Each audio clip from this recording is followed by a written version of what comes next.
Gonna hit that record button here. Thank you guys for chilling me on this chilling mojo where we're always trying to turn an ordinary day to an extraordinary day. Today, as you can see right over here, guys, what the hell is happening in Chicago? What the fuck?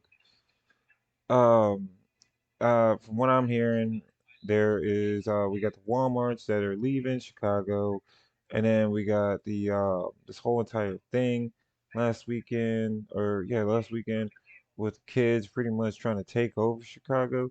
Guys, uh it's hard. It's hard to really talk about this because I work with a lot of rednecks and to be honest, I'm the cool black dude when it comes down to things like this. Like I fish, I talk to the guys and all that, but I get away with a lot of shit sometimes. I get away with some things just because I'm a hard worker. When it comes down to these new breed of rednecks, of good old boys, they don't really care about your race. They care about your work ethic. If you're coming to work and you're like, "Oh, woe was me, woe was me. I don't feel like doing any work." Yeah, they're gonna pick on you. They're gonna treat you like shit. But if you come into work and you're like, "Hey, man, let's get it going. Let's get it going," you're gonna find yourself standing around one day being like, "Hey, man, is there any more work for us to be done? Is there anything we like? Go take a break. Go get a cup of coffee, bro.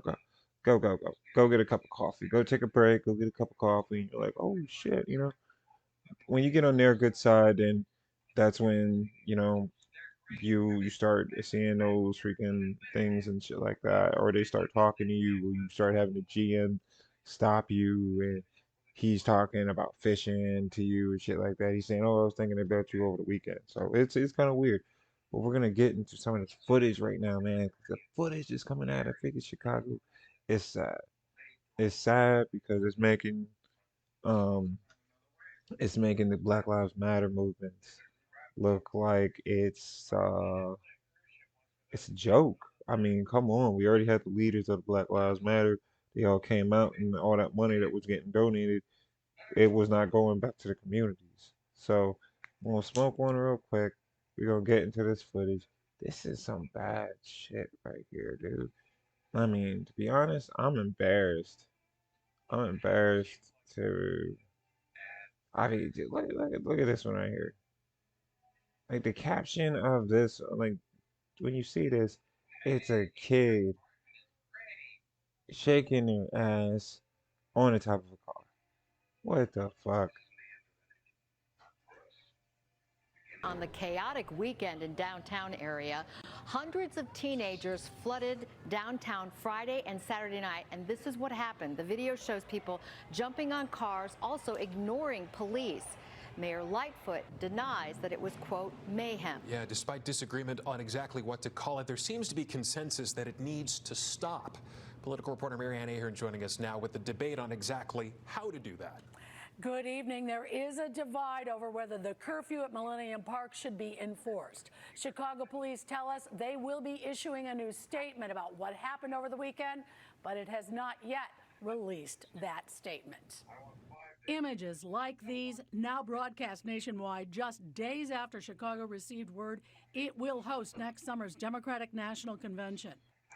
Okay, so to hear that the Democrats are going to be hosting the next Democratic convention in Chicago, I think that the Democrats should just be like, annex that until you guys get your shit together. We ain't coming anywhere near your town.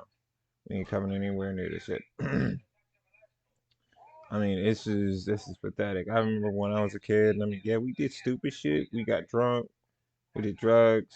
We smoked weed. Never something like this. This is some low down, stupid ass shit. I mean, I get it. You kids are bored over here in the South. Like, we don't have that much shit, but at the same time, we know if we go fuck up some shit, somebody's gonna be knocking on our door or something.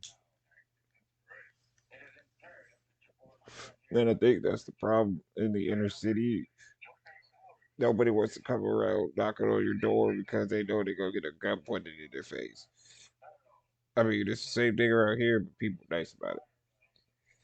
You're not going to the wrong person's door, you're gonna get a gun pointed in your face, but they're gonna ask you like, "What the fuck you doing here?" One alderman, Pat Dowell, called what happened at 31st Street Beach Friday mayhem. Mayor Lightfoot It was. disagrees. I'm not going to.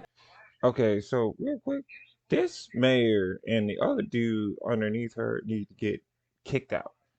I'm sorry, but she looks like a cold, old ass, crazy black lady. Like, if she was my next door neighbor, I knew she would be crazy as shit. She'd probably have cats shitting on the walls. It smelled like cigarettes. Her family done drained her bank account. All that shit. Like, come on, Chicago. You got a mayor that looks crazy as shit. And she's your mayor. What the fuck? What the fuck? I mean, down here in the South, yeah, they're racist a little bit. But at the end of the day, when you look at what we're doing up there in the North, you kind of shut the fuck up, and you're like, whew, yikes, yikes, dude. Yeah, down here, shit goes down like that. I mean, guns are being shot, or your parents are gonna come and yank your ass off the street one way or the other. Shit, I've been there. Your parents will yank your ass off the street, or I've seen other parents yank their kids off the street. Use your language, which I think is wrong, to say that is mayhem. We have taken steps and will take steps to address these teen trends. Police did make arrests and several. What the trend needs to happen is heavy police enforcement. I know it's gonna sound racist.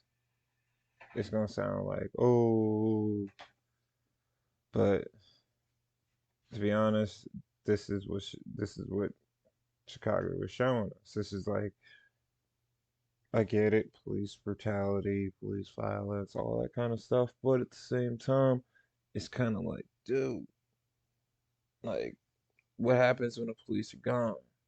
You know, what happens if we do train these police officers to actually not go after everybody, but this is clear indication of when somebody need to get shot with a beanbag. Somebody, like more than 15 people need to get arrested during this shit. Were shot, not critically, but large groups of teens, they jumped on cars, CTA buses, and weaved in and out of oncoming traffic Saturday night. Mayor-elect Brandon Johnson had no public schedule today, released a statement yesterday that said he did not condone the destructive activity, and also added, it is not constructive to demonize youth who have otherwise been starved of opportunities. There's a disagreement among aldermen whether Chicago police should be enforcing the curfew put in place. We can make all the excuses that we want to make right now, blame programming, blame investment, but the blame falls on parents. There was enforcement in the summer of 2022 and in the fall of 2022 around that youth curfew, and we can see what happened this past weekend. The business community reaction includes the Illinois Restaurant Association as well as Chicago's Loop Alliance. Both expressed concern, but also pledged to work with the new mayor to look for solutions. I am disappointed in CPD.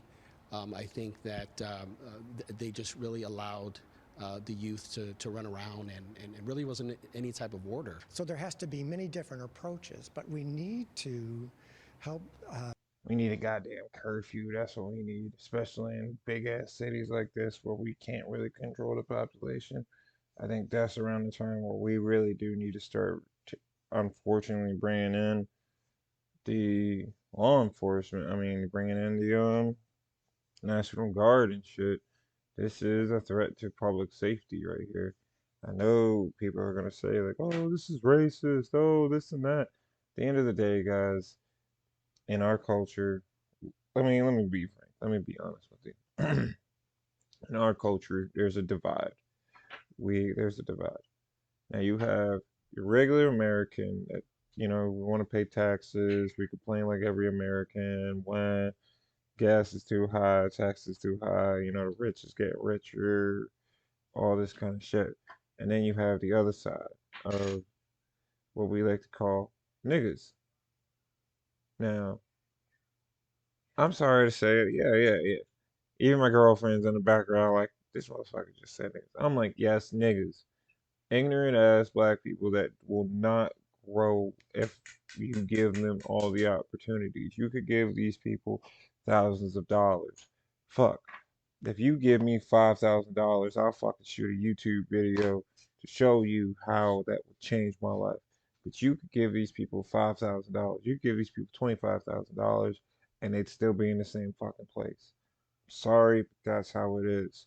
Some of these people, like you could see in that one video before, when that lady flipped over her car and got out of the car like that, she did not give a fuck that she wrecked multiple cars, that she wrecked somebody else's car and flipped her car over, and she didn't even have a license, didn't even have insurance. So what does that mean if you have insurance and you have your license and you did that? One, two, three, property damage as well. Four, the other car as well. Five, your car as well. Oh my God, dude. Like, oh, I mean, when you really think about it, you have full coverage on your car, you paying car payment, all that, and then you do something like that, that's just a big L. That's a big, big L. And to see these people over there, they do that, but then at the same time, when your Walmart leaves because um why people are stealing from it. I mean, let's be honest, dude. I got a Walmart in my town. Do people steal from that Walmart? Yeah. But compared to what Chicago is, no, no. People may steal from that Walmart, but if you see how much stuff people are buying from that Walmart, it's like what 5% of people out of everybody that go into Walmart and buy something every day are like, you know what I mean? It's like that dude that would go in there and steal like a flash drive, or steal like a tool, or steal something small, something big. Like, but at the same time, you do have people that will go in there and steal something that's big. But at the same time, that's why they go to jail. That's why they're in the news. That's why, like, I think one of my friends, long as time ago, he said that, oh yeah, I stole a TV from Walmart, but yet he's a drug addict. He's a fucking really bad drug addict. So those kind of people, you see where they're gonna go. So it's not like, oh, stealing from the rich and giving to the poor. It's fucking Walmart. You know? Only thing Walmart's got to do is just do like a high end sale on a shit ton of things where they're like, hey, 25, 30% off. We just want to get our old shit out, get new shit in, rotate, Boom, boom. Do 30% off on a whole fucking store or something like that, where like a grill is $25. It's like $10. But damn, that's like 50% off. 20 grill would be like $15. That would get a lot of people being like, hey, let me go buy that grill real quick or something like that. So I think it's just stupid, man. We're gonna get into the gameplay. We're gonna get into the gameplay. I'm recording this shit. I'm gonna put this on YouTube and just give my thoughts about it. I just think it's crazy about what's happening in freaking Chicago. If I lived in Chicago, I'd be getting the fuck out right now. Bring some meaning to these kids who feel lost. There are reports this weekend incidents also included a CTA bus operator who was punched through a broken window and a woman attacked in a doorway at Randolph and Wabash. There is still a lot of fallout to continue, and we're awaiting that police statement. All right. Thanks so much, Marianne. Thank you very much.